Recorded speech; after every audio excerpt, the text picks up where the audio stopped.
you no updates, why don't we move forward? This is what I see for us going forward. I got rid of a few of the questions. This Google document is so long, and so there's about 14, 15 questions left. I'm hoping we can finish these up today or between today and next week. Okay. I'd like to be done with this document by the end of July. And then what I see us doing from there is to break into two groups. One would be a group of us who would commit to doing some focus groups or interviewing parents out in the community. Some of the questions we pull out from here, kind of confirming our work and expanding on our work if there needs to be any nuances added to it. And then the other group of folks would be functioning more as writers, and those would be small groups. And so, I mean, people can join both groups if you're interested in doing both, but maybe people would decide between being an interviewer and or a writer. And I see the month of August spending time on those two groups. I would be in the writing group, so I would just meet with anyone who wants to be in the writing groups. We'd set a few meetings together, and I'd see us going through the policy document, the draft proposal, and about 3 different parts, and kind of wordsmithing it, doing work that's harder to do in a larger group. And then I'd like to come together, bring all the interview questions back, add those to the document, and then kind of finalize the document by September, sometime in September. That's my hope. How does that sound, folks? Maybe doable? Something to aim for? Liz, where do you see the integration of, after the two groups finish their work, do you see that we still integrate with the city? Or, yes. Or do we? I mean, we don't have to. I mean, what I see happening is, this is a work in progress, and this is a proposal. We don't have to put it in front of the policy committee just yet. In fact, we can have this as sort of a living document that we are revising and we present to the policy committee when we're ready to do so. And so we can add in the city, present it to the city folks, and see what kind of back and forth conversations we have. So I don't know when the date would be when we present it, but we can talk about that as we move further. But there's no rush. I can inform the new superintendent about our work so far and get her input on it, and just keep it a draft until we're ready to go forward. Good. Okay. So some updates. I can't remember if I mentioned last time Alan Williams will be at the next meeting, Thursday next week, on the 28th. I had an email conversation with Jeremy Cooney, who's the chief of staff of the city, and we're going to meet over coffee, and I want to update him on this work and find out about the city is undertaking, what's the name of it? City of Rochester Comprehensive Plan Update. So they're basically their strategic plan, and so it would make sense for them to hear what we're talking about, and for us to hear what they're talking about, and do some more collaboration on that. So Ralph gave me that information, and so we want to make sure we're working towards the same page on that. Any thoughts about that? Did you know about that? Okay, let me just. Yeah, say more about it. So, by accident, a friend and I were having coffee, Glenn Gardner, and Glenn was one of the primary writers of the NBN program with Mayor Johnson. As a matter of fact, he and Mayor Johnson, last couple of years, were invited to South Korea because they wanted to incorporate this NBN process in their cities. So it was a pleasant surprise to hear Glenn say that he had been, just the night before, at a meeting, invited to be at a meeting where our mayor wants to resuscitate that comprehensive plan, the NBN plan. It was called the Renaissance Plan, and a couple other names, but it's about that thick. And I was delighted also. I said, is the facilitator of this work aware of Dr. Hallmark's initiative for this task force? He said, no. He said, I'll call him this afternoon. So there's real interest. Generally, there's real interest in merging our work because the city sees, Paul Bergman sees this as our work. Doug Benson sees our work as part of the NBN, which is stands for Neighbors Building Neighborhoods. Neighbors Building Neighborhoods, and essentially that's what I've been saying all along, that these policies intertwine, and it would really be very powerful if we develop them collaboratively. So that's good news. Yep, that's good. I'm hopeful. So, okay, why don't we jump into this and see how far we can get? And also, while we're doing this, let's see if anything suggests itself to us about what might be a good focus group or interview question for parents. We can highlight that in the far right column there, in a different color or something. Okay, so let's jump in. How does the policy, or does the policy, impact family mobility?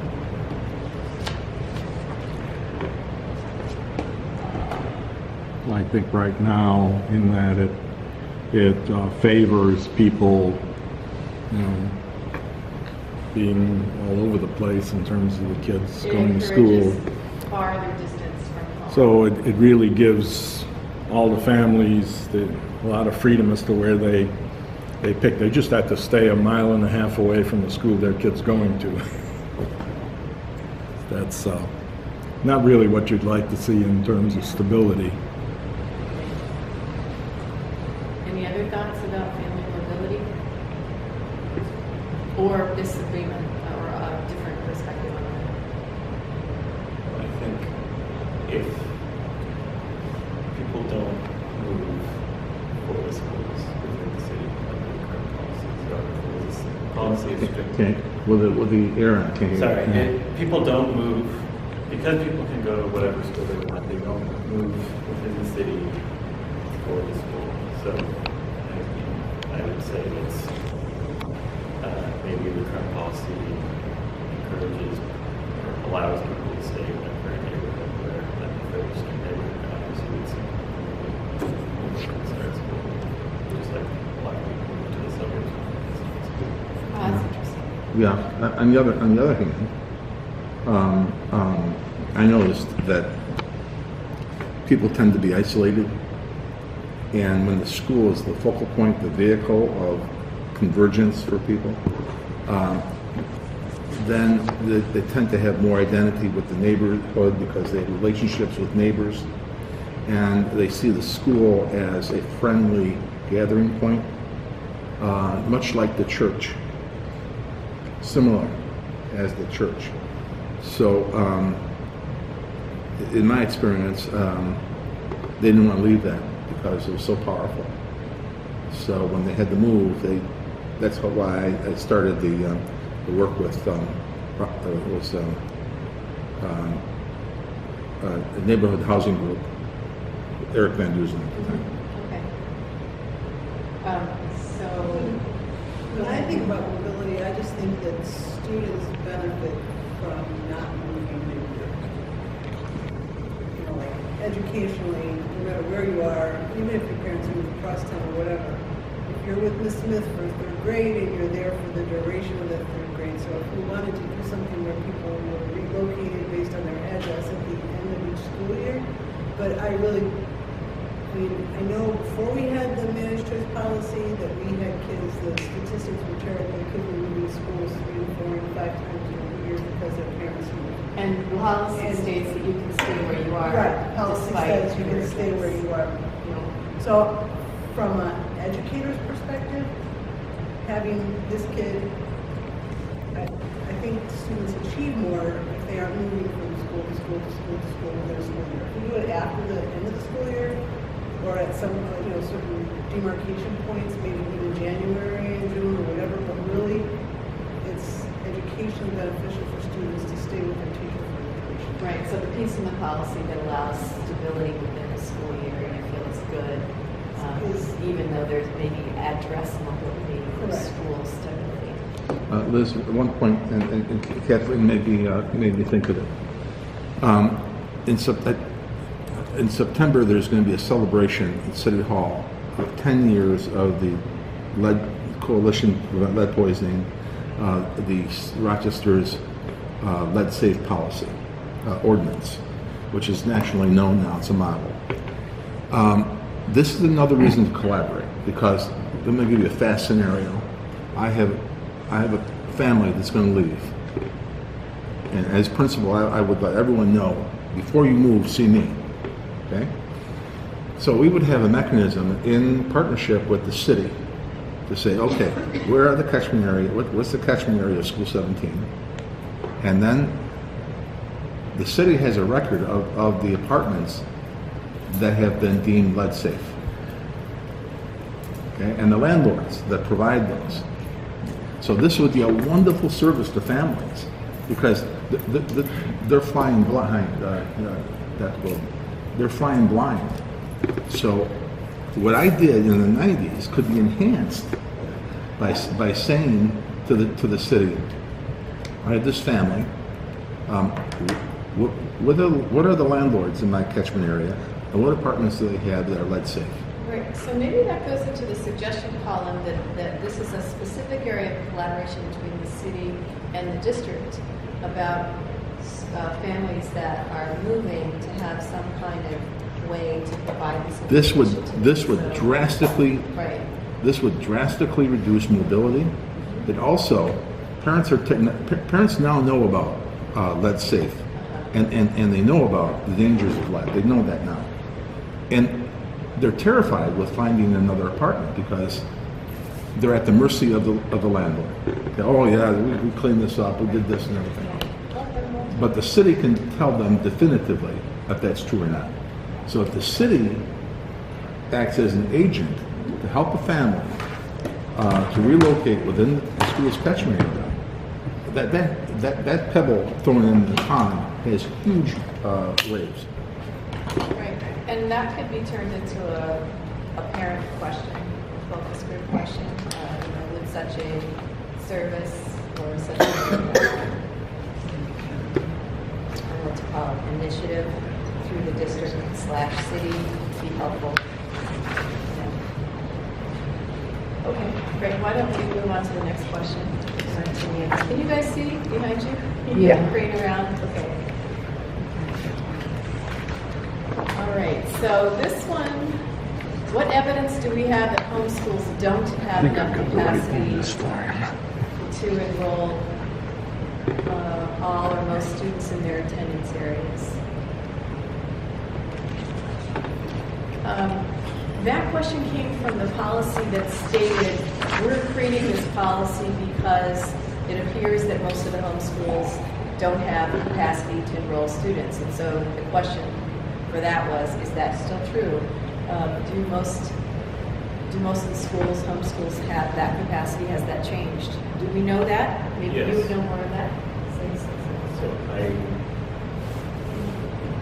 made a chart and compared the number of students in each school with the number of students, RCSP students living in the catchment area from that big table that we have. And so some neighborhoods have 3 times as many students as they have capacity in the school. And so And you would agree with that? Well, but the flip side of that is there are some schools who in your neighborhood wouldn't fill the school.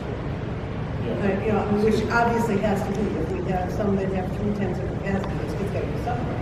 But we have some schools where their current neighborhood descriptor would like fill 1/4 of their building. So it goes both ways, but it's definitely.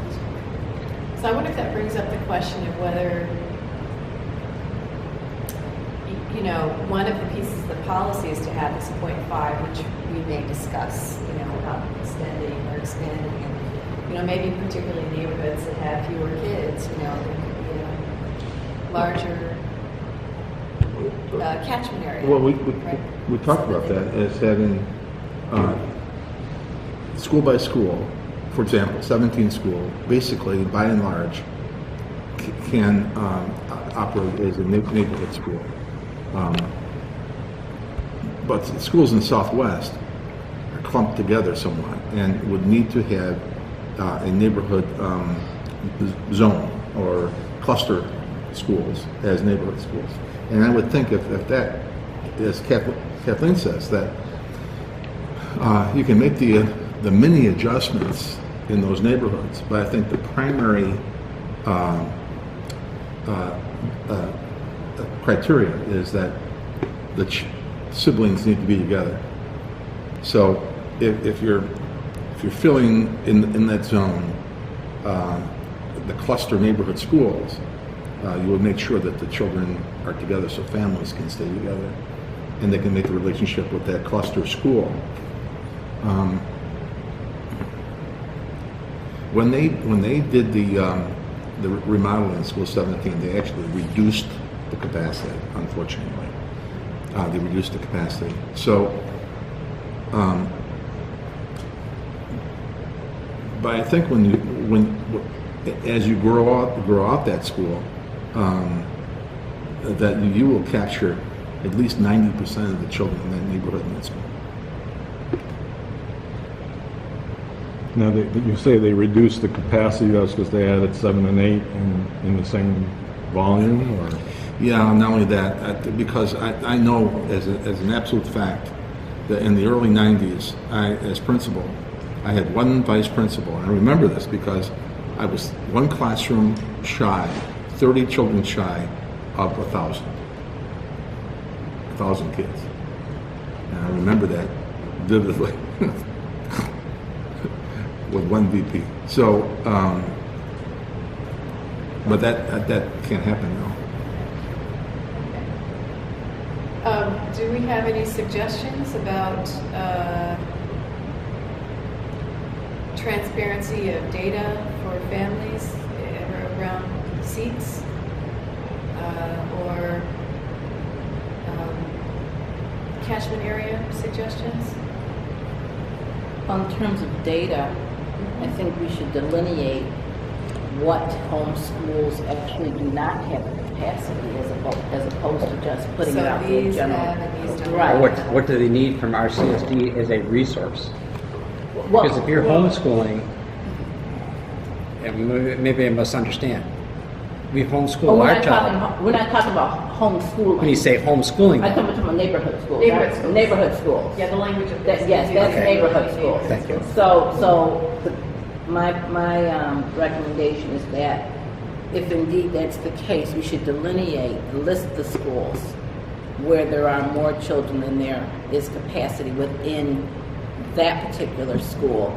So if the case is that at school 19, there are, for example, 50 more students than there are desks, what is at school number 2 in terms of capacity? So we really can talk about this whole notion of neighborhood schools and share the data in a transparent way.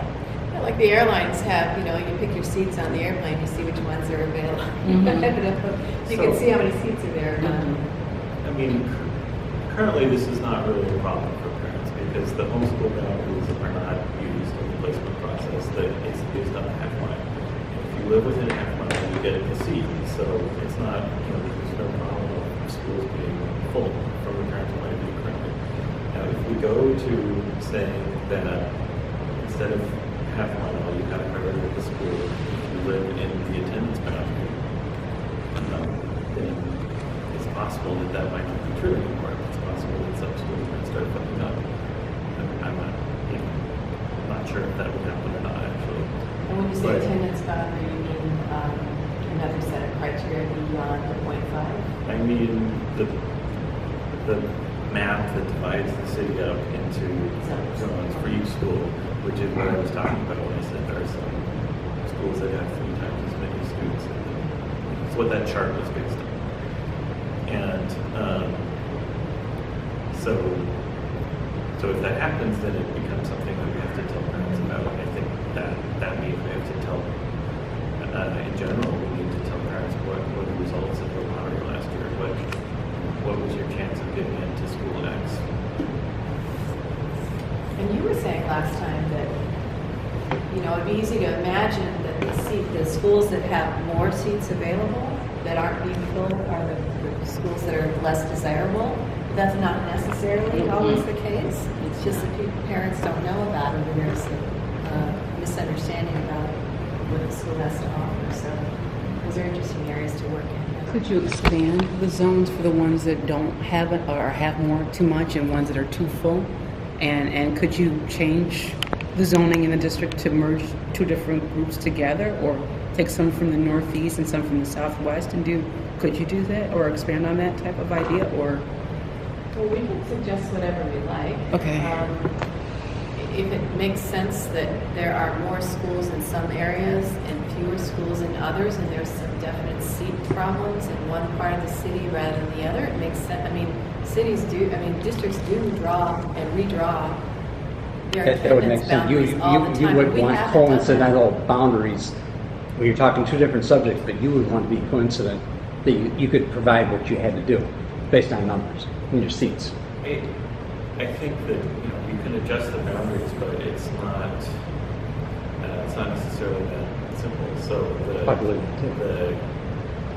think all of the schools in the southwest of the city have more students than seats by quite a bit, and school 1 has 0. So if you wanted to make Has 0 what? Has 0 kids.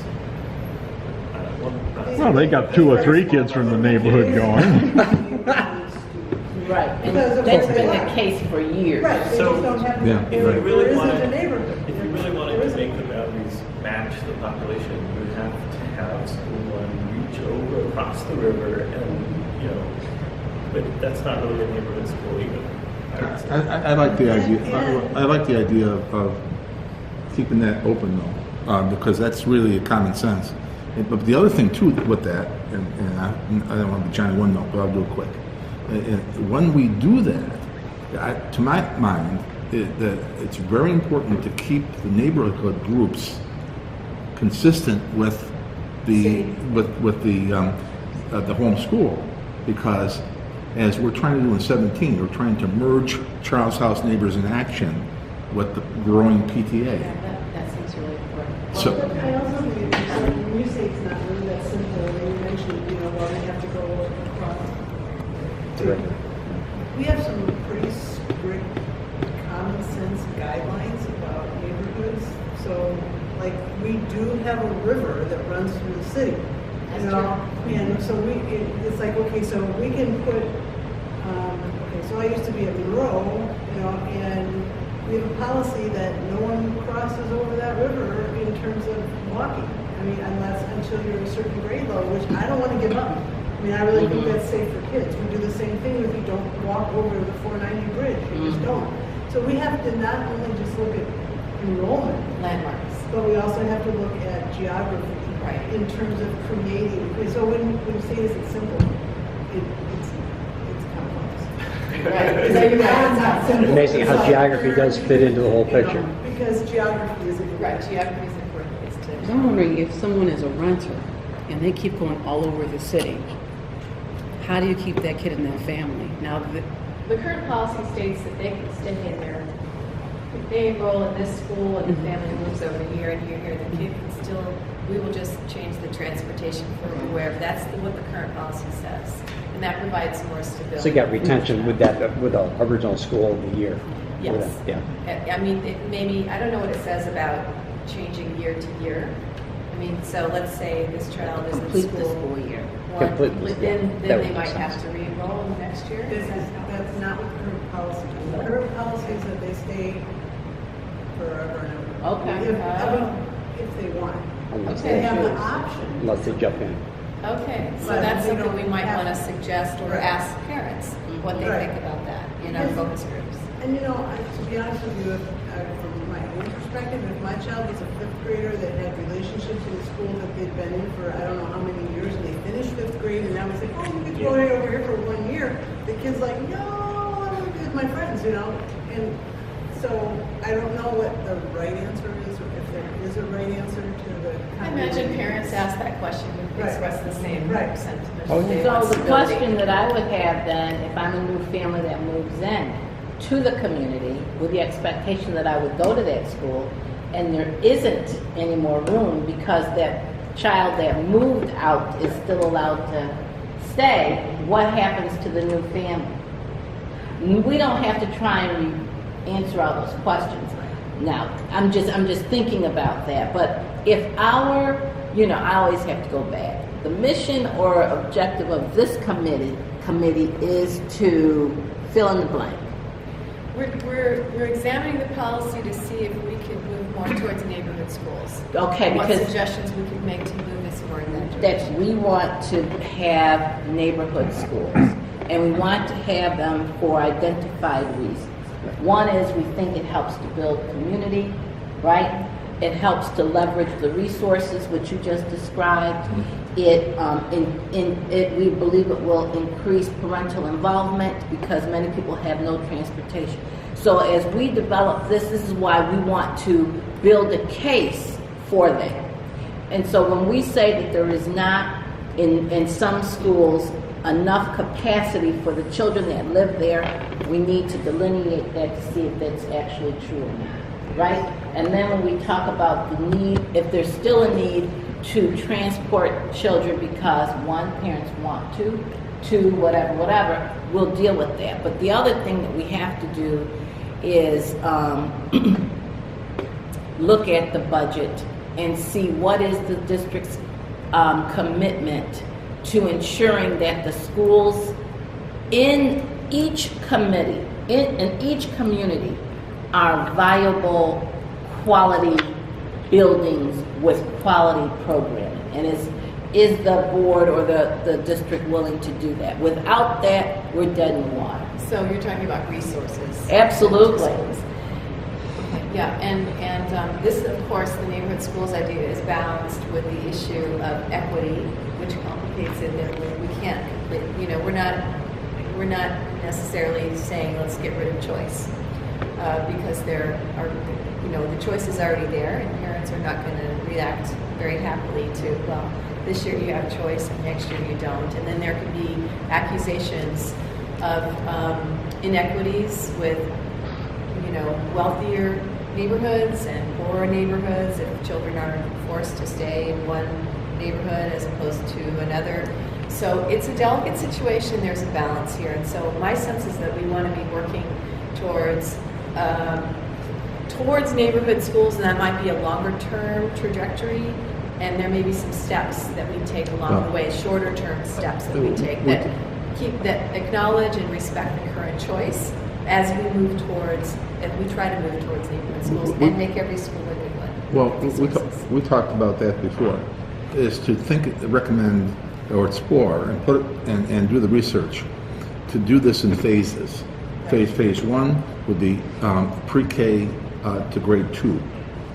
And then phase 2 would be 3, 4, and then 4, maybe 4, 5, and 6. Right?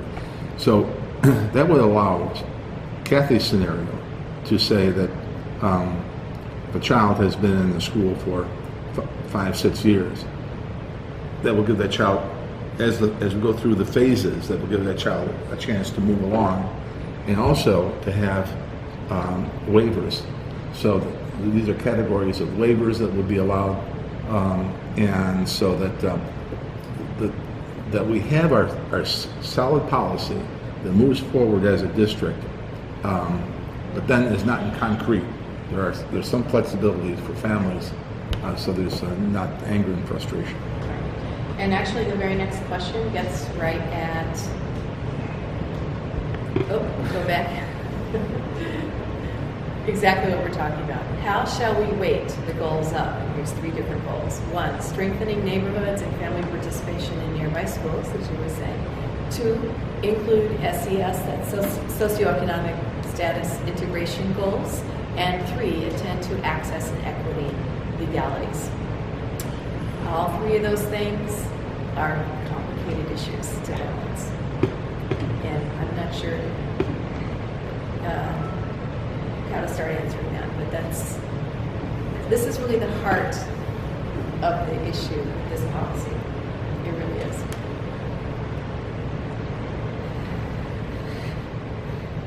is. All that is the heart. It If you're is. talking about people buying in on the community and the areas, and you want a focal point for schools, and the principals, and the parents buying into it, and improving the whole SES and everything else, that will happen when you've got the buy-in from the people all the way through. But getting there, I mean, maybe the number 3, attend to access and equity legalities. You know, as the legalities are right now, the policy really grew out of NCLE, No Child Left Behind, where they said you were required to allow parents to move their kids anywhere they want to, give them choice, so they can go to whatever school they want to. So we kind of developed this policy out of that law. It was George Bush's that was a push. baby. But you could look at it differently. Instead of having parents move and choose, maybe we could be looking at how we move resources instead of children and families, right? Mhm. So maybe this policy should be focusing on looking at the SES of neighborhoods and making some kind of formula around resources.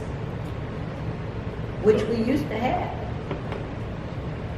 We used to look at schools and devise the school budgets according to what they called TAPU, Total Aidable Pupil Unit, something like that.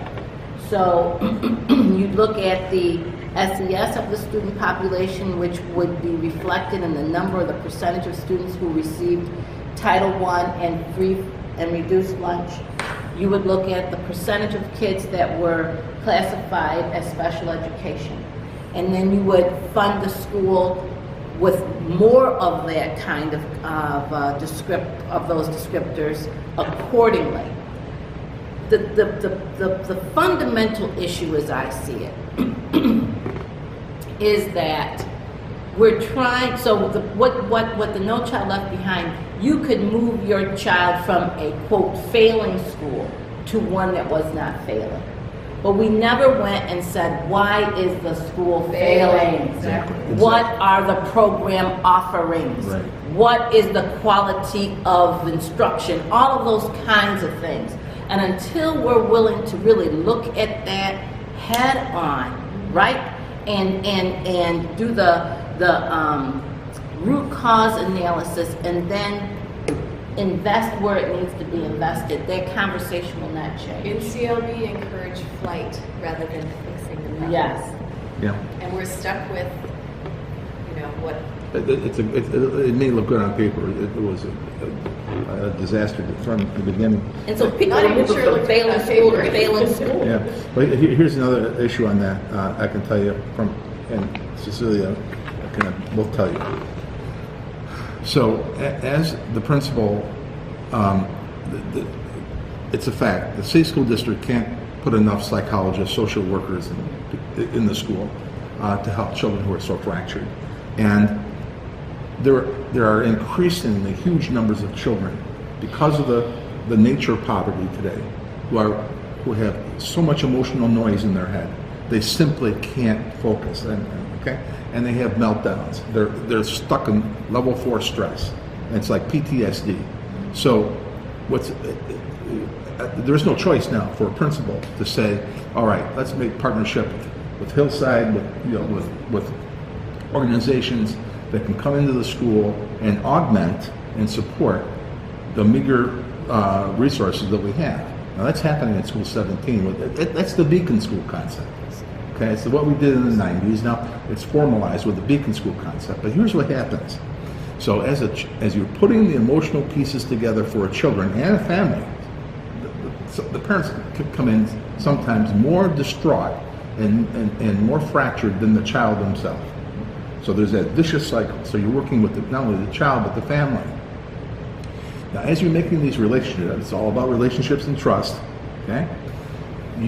And so you build a support system within the school based individually on that child's needs as a team, okay? Boom, all of a sudden the kid goes to school 99. All that stuff goes up in a bubble. Pop. Even though school 99 is working as diligently as the send-in school, there's a whole gap. I mean, we can talk forever about what we did for that child. They have to learn themselves. So it really doesn't serve our children and families. When we talk about creating the resources to help children who are fractured emotionally, and that's the reality. I was shocked when I came back. We need to keep that right on the table, right in front of our nose, because that is central to wraparound services for children and families. That's why I brought the health center and the dental center in. But it's much more than that. And my sense is that access and equity, while people might be in separate neighborhoods, when you have families getting to know each other within a neighborhood, that starts to strengthen. I mean, That's right. it's a little bit unfair to focus on SES, as socioeconomic, because it's not all about money. Yes, there's poverty, but it's really about social networks. So, I mean, you can be poor, but if you have grandma on the corner, or you have, your church that you're plugged into, and you have a network, a social network, you can be supported, and you don't necessarily fall through the cracks, but you can also be poor and have none of those things, and you can bet. So it's not really just the economics, the poverty level. So it's a little unfair to say, the free lunch, the free lunch measure, but it's really about how are the neighborhoods knit together, and to the extent that we focus on that piece or get improvements in that area, we're going to increase, in a sense, the SES of the neighborhood. We should call it something else. So what? Okay. Social. Essentially, Status. the school, SSS. the church does that. But that's not all inclusive. What's inclusive is what's the vehicle for that glue and connection? That's the school, and not only with the parents of children going there, it's also with the residents. It's also with senior citizens in the neighborhood. It's also all of those things that it can be the vehicle for cohesiveness within a neighborhood. That is powerful. I saw it before in the 90s. So what is this question, Commissioner? How shall we weight the goals of strengthening neighborhoods and family participation in nearby schools? 2, what should it be? How shall we weight the goal of moving towards neighborhood schools? that would be number 2? No, that would be 1. So, okay, so here it is. Great question, let me see. So 1 is more like, are we moving towards neighborhood schools? Where your people are closer, they live closer, literally live closer to their schools. Yes. 2, are we trying to integrate schools across socioeconomic so that you don't have all high poverty and all high wealth? I didn't, okay. So we want to actually mix them up. Oh, okay. Socioeconomic. That wasn't clear to me. Or 3, how do we deal with this NCLB, move families and people across lines versus resources? Okay, so number 2 is about integration. Yes, integration. Okay, so social, racial integration. Yes. And it could be SES. So okay, now I get the question. So And how it do we seems weight like the 3? The 3 almost seem like they're fighting each other, but they wouldn't necessarily. We just need to be clear and talk it through. No, I think if we're waiting, we're kind of ranking, correct? Is that what? Yeah. Yeah, we're ranking. So I think for the folks on this side of the table, we would rank having neighborhood schools as number 1. Oh, absolutely. We would, if that's what we're supposed to be doing. And what Yeah. about the integration thing? I Because put- in I my put- I'm thinking Megan, who's not here right now, I know has certainly been a high, she's sort of brought it up a couple times about how important it is to, you know, try to work more towards an integrated balance of high, you know, wealthier and poor families kind of needs. So I would say, my answer to this question would be 50-50 zero. Where's the zero? The zero is number 3, legal issues, and I'm just saying that because I think we should decide what we want before we worry about no child left behind and so on. Okay. But I do think, so I don't really think number 3 is necessarily a conflict with 1 and 2, but I think there is a conflict between 1 and 2. I think they're both important, and that's sort of why I'm saying 50-50. So I think, you know, currently, I think the idea of the current policy is it's supposed to encourage number 1 by giving you priority at your neighborhood school. It's supposed to encourage number 2 by also giving you the option to go to some other school. And I think that's basically a good strategy. And I think the big problems currently, well, one of them is the busing issue, and the other one is that because it's based on half mile, many families don't have a neighborhood school, and that's a huge problem. So I think it would be good to go back to a system of boundaries where every block has a designated neighborhood Well, school. they do have a neighborhood school by, you know, you can look at a little computer, I can look up the computer right now, and I'll tell you what the neighborhood school is. So there is a designated neighborhood school for every kid. Whether or But not he it's has- beyond the 0.5. Right, right. But But he has no more, if you don't live within that 0.5, you have no more access to that school than anyone else who lives in your zone. Right. So, you know, if you live a mile and a quarter from 17 school, chances are your neighborhood school is 17. But you compete with everyone else in the northwest zone for the seats that aren't filled by the 0.5 kids. So, and that's the system put in place to allow people who live on Clifford to go to 46 or 48 and have some type of balance of economic equity in our schools. So what would be an adjustment to that? What would be some suggested improvements to that? To what? The family that lives a mile and a quarter away, having more security about getting into school 17. So- Is their neighborhood, their They're designated. designated catchment? What I would say is to have just replace the half mile with the designated catchment area. And I think that would, so the schools would not fill up with neighborhood kids if we did that. So in terms of, saying like Clifford went 46 would not fill up if we replaced the half mile with the catchment area. And that would give every family priority at some school. What if we moved it to just a bigger mileage marker? Like, you know, some families are not within 0.5 of any school. What if we changed it to 2 miles? We need to, I think any of the changes we're talking about are kind of dependent on getting short distance busing passed in the legislature. So whether you're a block away or a mile away, you're going to get a right to school if you want it. The fear factor that's out there now kind of dictates we do that if we're going to get back to neighborhood schools.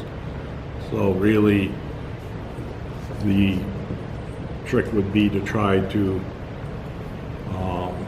carve out catchment areas that represent a reasonable, and if we say a mile and a half, well, as the crow flies, probably really need to look at how distance along streets and whether the kid's walking or getting bused.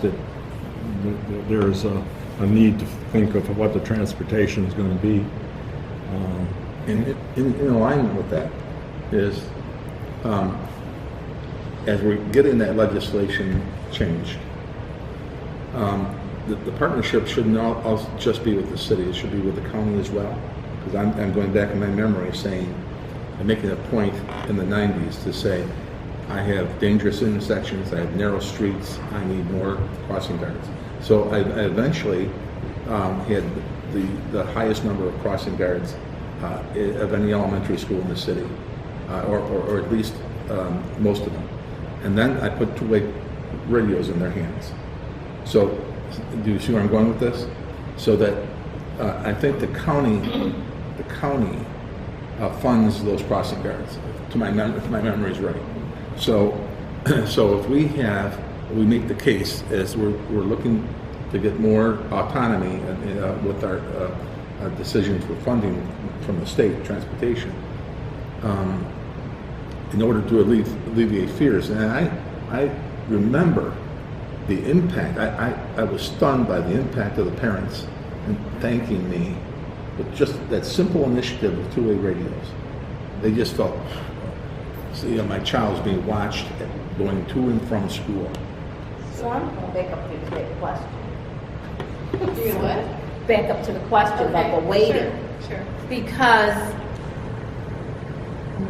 where'd the three come from? Was that something this group came up with? All of these questions, I mean, if you look at the policy, which I everybody has this in front of them, I kind of went through this line by line, and I would read something that said, this policy is being implemented because, we're going to improve mobility. So I flipped that into a question and said, how is the policy impacting? So I basically took every one of these questions from any claim the policy made. And so there was a claim that this policy was helping access and equity. And so I'm saying, is it? And maybe and so that's kind of a general question really, but we can say NCLB, yeah, probably suits the parameters of NCLB, but is it doing it in any other way, or is it not doing it? So I guess, I don't know if this is appropriate or not. So when we talk about the legalities, education law, but there's also the attention that needs to be paid to access and equity of resources. I can't leave that because that's a huge issue. I mean, people didn't seek choice. It was imposed. No, they didn't seek it for no reason.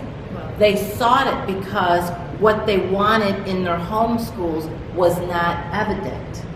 And so that, that part of it is critically important that we attend to, and I don't agree that it's 50-50 for the strengthening the neighborhoods and integration, that they're equal. I don't. I think that the neighborhood trumps the integration, and I think access to equitable resources trumps integration.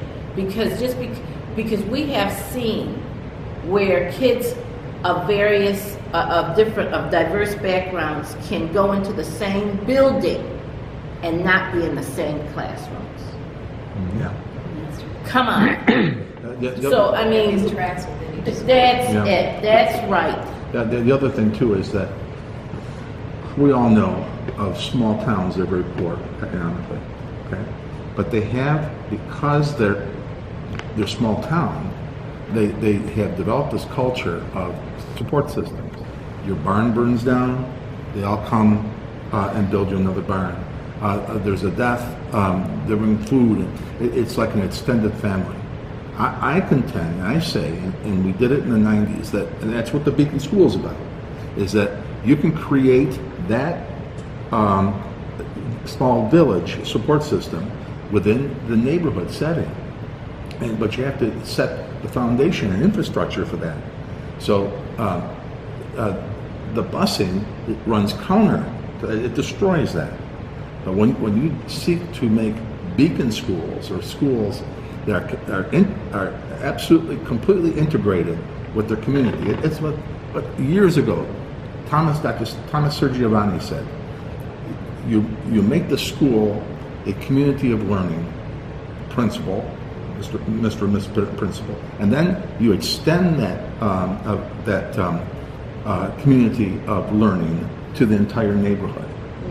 Okay? So that's he said that years ago. Now, that's how you create the elementary school as a center of an urban village. The center of an urban village means you are transplanting what's happening in small towns and that connectiveness into people who are very isolated. Well, so, Can I just go back to one thing you said, well, what if we just expanded it to 2 miles? Well, it doesn't really work like that, because each school is going to have its own designated mile. Because if I go to 29 school and go 2 miles, I'm past 19 school, Yeah. I'm past 3 school, and past 4 school. So all those schools, like if a student or family lives in certain places in the south, they're less than 1.5 miles from 4 or 5 schools. You know, so maybe the 2 mile works if you're talking about 50 school because there's not another school nearby, or maybe even 28 school. But there are certain areas, so it can't just be a whole. so one size doesn't fit all. Correct. So maybe So there that's needs to my be, only- depending on how many buildings and what sections of the city, there needs to be different So- mileage. Well, yeah, individually, and here we go again, I'm sorry, the neighborhood groups, And the the neighborhood associations. So, I mean, it would, the last thing that you have to do, hopefully never happens, is that you split your neighborhood group. So he's a neighborhood leader, and we're gonna split him. We need to have the schools work with the neighborhood groups and build on them, not split them. I think that if it's based on a radius, there are going to be people who are in the zone for more than one school. Automatically. And that's kind of counter to the concept of the neighborhood school, actually. So I think it just seems to me simpler to just use boundaries. And why not just use the boundaries that we have currently? I mean, I think that they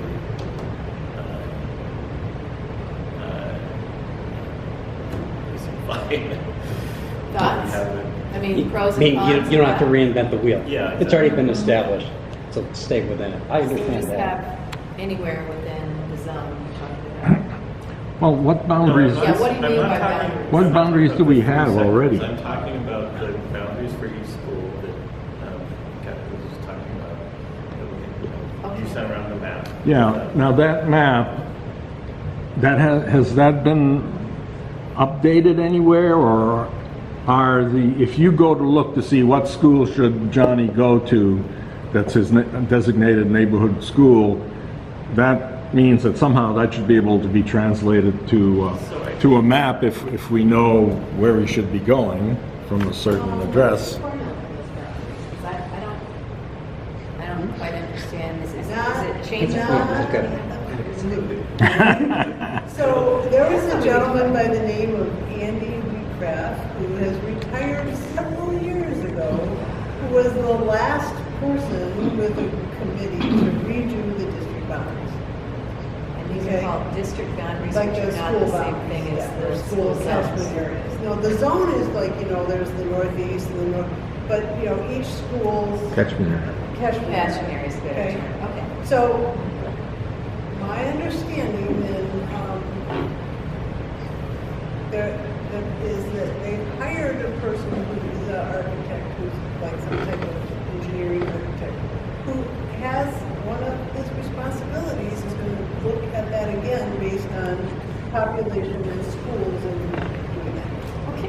But that's out of like facilities, I think, maybe more than us. I just have a magic little book, and I can look at the computer and say, Yeah. oh, Johnny's homeschool is Yeah, 42. that's fine. But- Well, see, but I this is don't- one of these like silos that we're not, like, so, we need to find this person or the new anti-Wheatcraft Right.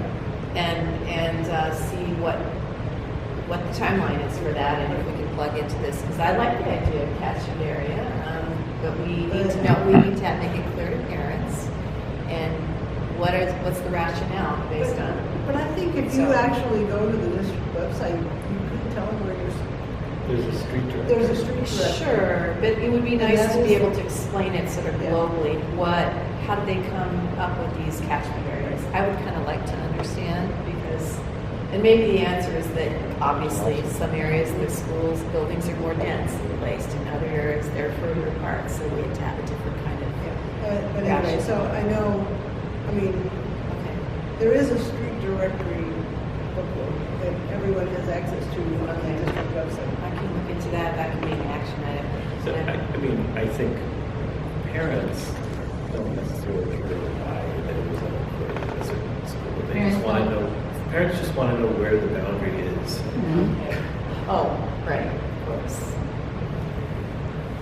Yeah, if you're planning on moving someplace in G, Or renting. your child, one of your kids is currently going to a school, okay, where can I pick a house to go to that is going to fall into that district? Okay. I want to circle back to our conversation about this, the tricky three-part thing, because we had a couple of different answers, and I'm not saying that we have to come to the same solution right now, but I want to make sure they're all recorded. So one suggestion was 50-50-0. Another was you didn't give me proportions, but you weighted the first and the last more than the second, and maybe you would give some proportions to that. And mine is the first with a change, with a revision to the last, which would be a 10 to access and equity to excellence or quality, in terms of facilities and programming. That to me is, that's what I would weigh. So you put that 100% at number 3.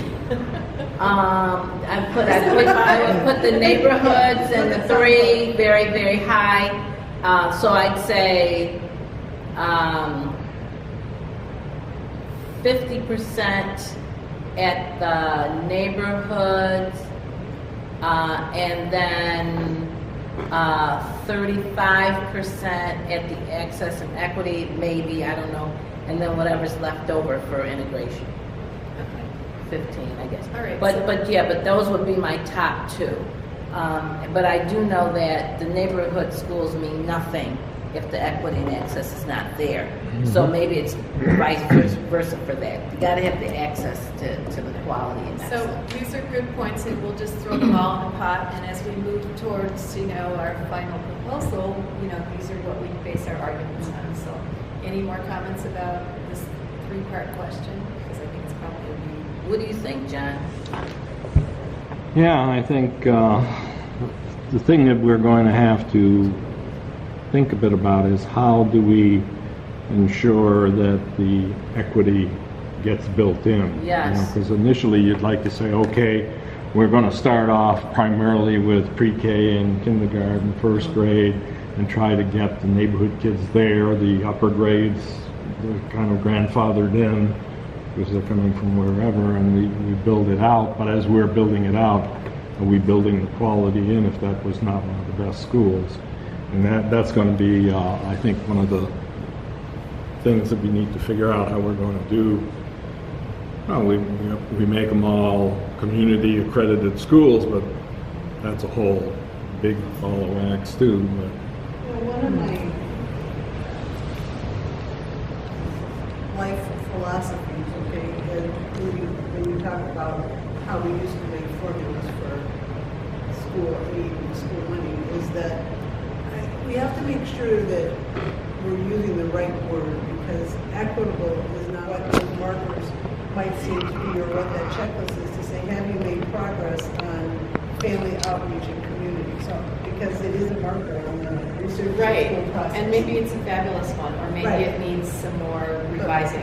Well, But can I you say- could That would start be a good with, template. I mean, I just think instead of starting from scratch. Can I say this?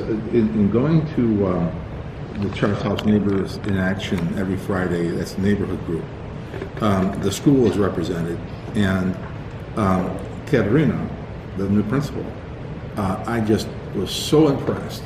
She put together a pamphlet about that thick with all the resources I had brought in, then all the resources she had brought in from last year. But that's not enough. What she did was she got Carla Boyce to work as a percentage of her salary from the county. Then with the money that she has as a priority school, she augmented that salary. So Carla is pulling all of that together and coordinating that, which the school doesn't have the capacity to do. And so what's happening is that this is allowing Katerina to focus even more intensely on educational development, teacher development, and Carla and her committee are working to put the emotional pieces back to children, to bring the agencies into the school, and I just almost fell out of the chair, because that is such a powerful, when we talk about resources, you see, that's what a principal needs to do. It's impossible for the district to do it. Now, principals like Larry Ellison and myself, when in the last couple of years I went back, are complaining bitterly because we are funded by enrollment now. Okay, so we're funded the same way as 52, 46, and that shouldn't be, because we have So I think this kind neighborhoods of that are checklist, metric, brochure, whatever it is, and using the receivership criteria, whatever Carl is doing, maybe we want to supplement it. That could be a really great little homework thing that we could take a look at, because that would directly address that equity and resources question we think is at the heart of this. Do you have something you want to say? Yeah, I'm just, so I think you want more community programs within the school, and maybe some to address students and maybe some to address adults, their parents. Maybe something to pull the children from the hours like 9 to 3 and the adults to do activities within the neighborhood at the school later. I see you wanting to utilize the whole building itself and make it a whole community resource. Is that what you? right. Yeah, okay. So that's why I talk about wraparound services. That's why I talk about relationships. So it's hard for you to bring parents in. That's why I never called it parenting groups, because to me it's demeaning. As a young father, you would have not caught me dead in a parenting group, because the fact that I'm in a parenting group is an admission that I don't know how to parent. Okay, so it's support groups. Okay, and it's around maybe lead poisoning or around children, and so parents come together willingly for that. Well, you could also put those resources maybe after hours when the parents they've gone home, they've done dinner, come back later, talk to them about their resources, talk about other programs, talk about special education, all these things that they need That's later. the Center for Continuous Learning Right. that we're developing at 17 School with Glenn Gardner and I. It's a Center for Continuous Learning. That's exactly you just hit the bullseye on that. That's exactly what it's designed to enhance the quality of life. Right, and then that would be the motivation for them to stay in that school and help that school and to bring other people in that neighborhood. Yeah. If those things were offered. Now I'm talking about everything from, this thing that sounds really funny now, everything from refurnishing furniture to support systems for lead poisoning, hypertension, and diabetes with the health center. Because if you have a rocking chair in the corner, and someone says, "Geez, that's a beautiful." Yeah, I did that at a class at School 17 in the Center for Continuous Learning. You see, I did that at School 17. See, so you look at the school in a much different way than So put those programs in those neighborhood schools that need that and see what happens. the principal can do that Yeah. right now. It's going to take support from the district and a framework City. and the city. And all that. And the county. So that's great. Okay, so sounds like we need a meeting with Carla and Katerina. And, I'd be happy to do that and Yeah. maybe do a little subgroup there. But the other homework I was going to suggest for everybody else is, we didn't address it too much today, is look over what we've done so far in the online document and pull out questions that we could give to focus groups or interview with parents. And maybe you can just write them in the Google Doc at the bottom, say, here's a set of questions that we think we can bring those together the next time. When is next time? Next time is Thursday, the 28th at 4:30. Do we have a room? Downstairs, okay. So first floor. And if you'll be sure to send an invitation to Alan. We email back and forth, but it's just good for him to get an official one and a reminder and where the room is and all of that. And hopefully we can make it through next week. Yes, no? Think someone else can place it? Well, it's just that I'm not working now. Oh, okay. Anybody else who might have some knowledge from placement? It's so helpful. And if not, I mean, think about that, and if not, maybe you and I can talk, because there could be some questions on here that you particularly could answer even off, outside of this group. Right. As kind of an email thing, and then we have it already populated, and we can continue discussion. So my only other thought is if we really are serious about interviewing parents, there'll be a long line in the right out the door for the last 2 weeks.